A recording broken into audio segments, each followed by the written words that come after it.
સુરેન્દ્રનગરમાં બાળ વૈજ્ઞાનિકો દ્વારા વિજ્ઞાન મેળા દરમિયાન વિવિધ પ્રોજેક્ટ તૈયાર કરી પ્રદર્શન યોજવામાં આવ્યું હતું।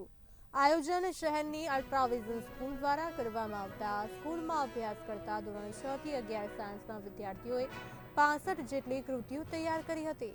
આ સાયન્સ ફેરનું આયોજન તારીખ 23 ફેબ્રુઆરીને રવિવારે કરવામાં આવ્યું, જેમાં ખાસ કરીને પર્યાવરણ સાયન્સ, પ્રાકૃતિક ખેતી, સૌર ઉર્જા, પાણી શુદ્ધિકરણ, આરોગ્ય તેમજ ઇલેક્ટ્રિકને લગતા પ્રોજેક્ટ સાથે વિવિધ કૃતિઓ રજૂ કરવામાં આવી। વિજ્ઞાન મેળામાં શિક્ષકોના માર્ગદર્શન હેઠળ ભાગ લીધેલ વિદ્યાર્થીઓને અંદાજે એક અઠવાડિયામાં વિજ્ઞાન મેળાની કૃતિઓ તૈયાર કરી હતી। તો આ વિજ્ઞાન મેળાની હજારો વાલીઓએ મુલાકાત લઈને વિવિધ કૃતિઓથી પરિચિત થયા હતા।